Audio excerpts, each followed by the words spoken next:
Okay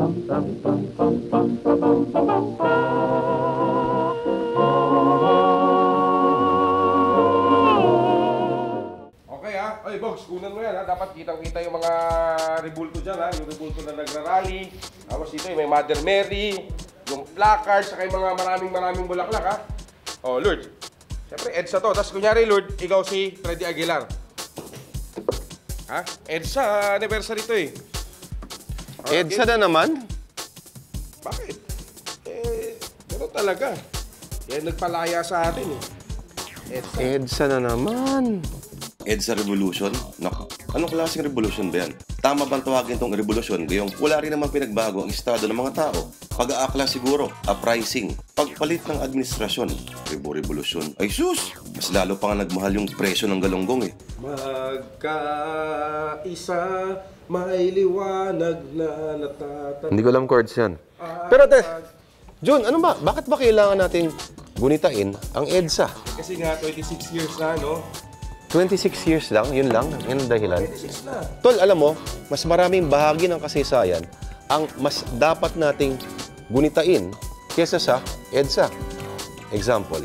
Hindi ba? May nakaalala ba nung 140th anibersaryo ng pagkamartir ng mga paring Gumburza noong February 17, February 18, 1981, na beatify ni Pope John Paul II ang kauna-unahang Pinoy na santo na si Lorenzo Ruiz. May nakaalala ba? May nakaalala ba ng kapanganakan sa Pebrero nila Felix Resurrección Hidalgo, ang dakilang pintor at propagandista, si Jose Abad Santos, ang Chief Justice na mas pinili pang mamatay kesa sa pumanig sa mga Hapon, ang kapanganakan ni General Vicente Lim, bayani ng Bataan noong World War II at ang unang Pinoy na graduate ng West Point Military Academy. May nakaalala bang namatay si Francisco Baltasar aka Balagtas, ang hari ng Makatang Tagalog noong February 20, 1862. February 6, 1964, namatay si Emilio Aguinaldo sa edad na 94. At may nakaalala ba sa Battle of Manila noong World War II kung kailan minasaker ng mga sundalong Hapon sa pamumuno ni Vice Admiral Sanji Iwabuchi ang mga sibilyang Pilipino? Mahigit 100,000 daw ang namatay. Bakit ba reklamo ka ng reklamo sa EDSA? EDSA naman tayo napalaya.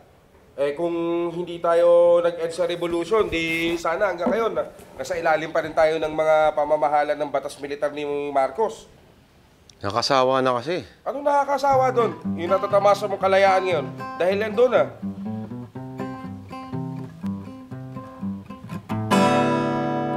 O, di ka mag-gitara. Magkaisa, may liwanag na natatanaw. Pero ganun pa man, masalamat pa rin tayo kung ano man ang kakulangan ng revolusyon na ito. Kung ano man ang hindi pa rin natin nararamdaman. Ang kalayaan hindi lang sa politika at pamamahayag, ngunit kalayaan sa kahirapan. Isipin na lang natin na dumadaan lang tayo sa isang mahabang proseso. Konting tiis lang, kapatid. Dude, sige na. Sama tayo sa EDSA, please. Sige na nga. Mag-shoot na nga tayo sa EDSA. 26 years na rin naman eh. O sige na nga, baka sabihin masyado tayo negatibo. Happy 26th EDSA anniversary na nga. Yan ba yung traffic ng EDSA ngayon? Sige na nga, wala tayong mag-shoot sa EDSA. Sus! Tara! Sabi sa'yo eh. Traffic!